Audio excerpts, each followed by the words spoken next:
Finally, for the concluding segment of this introduction, I would now like to invoke my earlier promise to return and explicitly cite the subtitle of Naomi Klein's 2014 book, This Changes Everything. That subtitle reads, Capitalism versus the Climate. One reason that this subtitle is so provocative in a journalistic context is illuminated by another important passage from the book by Professor McChesney cited previously. Quote, C.B. Macpherson was among the first to grasp how a duopolistic party system in a modern capitalist society like the United States will tend to provide a, quote, competition between elites, unquote, which, quote, formulate the issues, unquote. The basics of the political economy are agreed upon by the two parties and are off the table for public debate or discussion, unquote. Well, under circumstances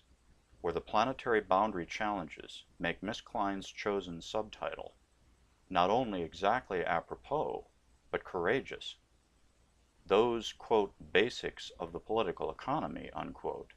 are now necessarily very much on the table, however inconveniently in the eyes of many. An observation and intuition very much reinforced by the explosion of citizen activism emerging in the wake of the most recent presidential and other elections. But lest those comments lead to the belief that I personally necessarily concur with Ms. Klein's proposed remedies, or those offered by those in denial of the problems which she so effectively characterized, let me add the following. We must actually go at least one step deeper. Since definitions or understandings of what capitalism actually is can be quite ambiguous, we must ask what exactly is it about capitalism, at least as capitalism is currently theoretically rationalized and institutionally instantiated, which in effect actually compels its incessant drive for infinite growth, a drive which is clearly and quite simply fundamentally incompatible with the reality of finite limits on a viable ecological carrying capacity and health. It turns out that it is not really capitalism per se that is the culprit. It is rather the historically contingent, but now centuries-old fractional reserve financial monetary regime, a regime having very specific historical roots whereby this mechanism became institutionally locked in, but to a point where it now seems nearly divinely ordained, sacrosanct, and beyond all question as a legitimate or serious policy issue, where the generative mechanism for the creation of the very medium of exchange upon which the transactions of the entire economy are predicated, which insidiously constitutes the malignancy. That is, a system where the very creation of money has been completely ceded to and mediated by a private banking system which, and this is the key point, imposes interest-bearing debt as the core fundamental factor in money creation. It is this asymmetry, whereby the larger system must always be relentlessly and inescapably chasing more economic growth to financially close the schism between the money created at time X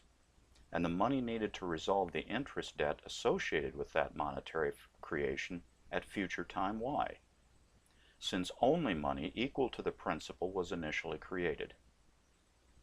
It is this dynamic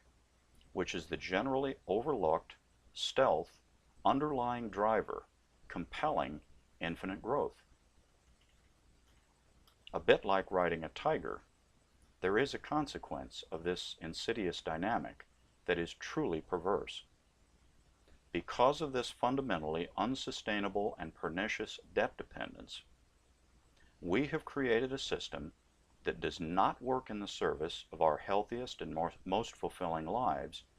but one where our lives are effectively spent in the service of blindly sustaining the even more blind momentum of this monetary financial perpetual motion merry-go-round.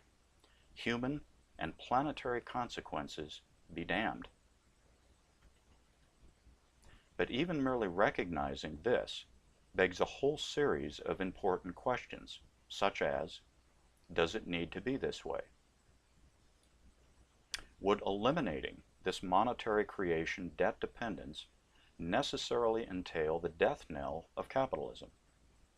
and all of its many important and positive aspects? Is any form of capitalism inherently incompatible with economic justice? Is economic justice in any form of capitalism necessarily dependent on some form of tax and redistribution scheme? Is any form of capitalism incompatible with a steady state economy, which would be ecologically benign as opposed to the infinite growth economy which this particular monetary configuration locks us into? The short answer to each of these questions is a resounding no. And there are, in general, numerous factors contributing to why that answer is so resounding, some of which the more strident conservationists may be trivializing or underestimating the long-term implications of for helping us to remain within the defined planetary boundaries, even while being consistent with a steady state economy having a potentially much higher output and consumption level because they are currently in such a nascent state of adoption or development. Without in any way disavowing Professor Sturman's important caution that new technologies almost always have unanticipated effects which feed back into the overall system in ways which almost inevitably bring us back to confronting limit and boundary issues, important examples of such factors abound. The bottom-up, replicator-based vision of nanotechnology originally advanced and more recently reiterated and clarified by Dr. Drexler is clearly a case in point, with the most profound potential implications for the generation, use, and recyclability of materials and energy, and therefore what level of economic production and consumption might be possible without violating planetary boundaries. Similarly, the rapidly emerging and very important dynamic capabilities of cradle-to-cradle, upcycling, and circular economy principles are a powerful vision, partly because fully realizing its potential demands integrating across so many disciplinary boundaries, as does the similarly important and rapidly advancing range of disciplines associated with natural capitalism, ecosystem services, and their valuation. And an important dimension of this work is that it highlights what might seem a distinction that only a wonk could love, to the effect that while not mutually exclusive, sustainable development is not synonymous with sustainable growth, a phrase all too often little more than a greenwashed oxymoron. This distinction also bears directly on an important aspect of any balanced definition of Anthropocene. Though understandable, it may be unfortunate that this term has become most strongly associated with the negative ecological and resource impacts of human activity. Considered in a more neutral or perhaps even positive light, what is really implied by having entered the Anthropocene is that we have entered an area where intention and conscious design is in the broadest sense must prevail.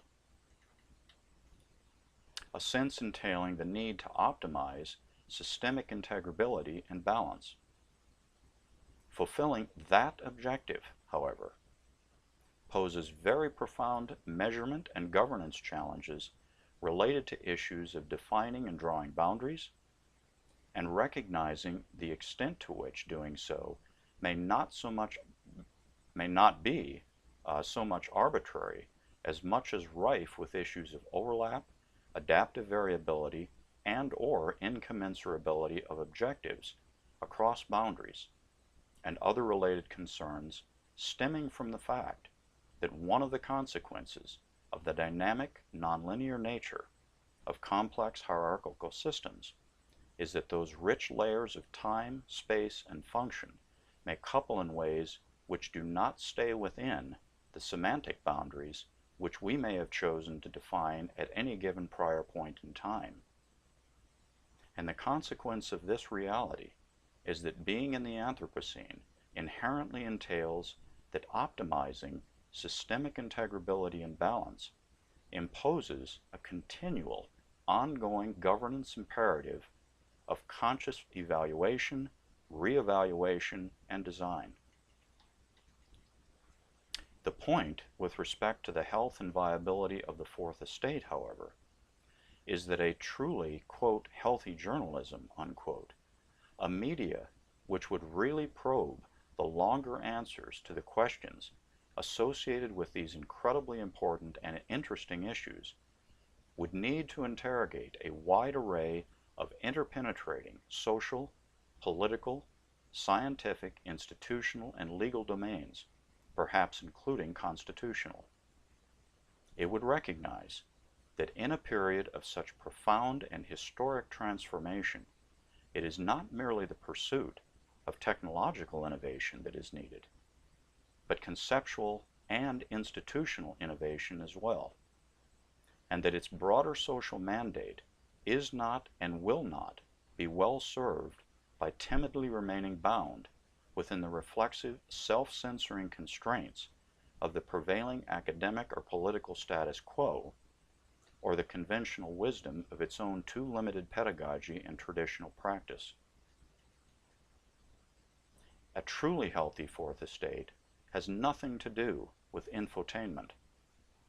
but also goes far beyond merely muckraking, follow-the-money illumination of corruption and the fate and foibles of those conducting it, important as that can certainly be. And returning full circle to answering why the choice of the term imperative was made for entitling the Imperative Report, in a world subject to truly civilizational transition, and one which does indeed change everything, that sustained journalistic interrogation is not optional. It is, indeed, imperative.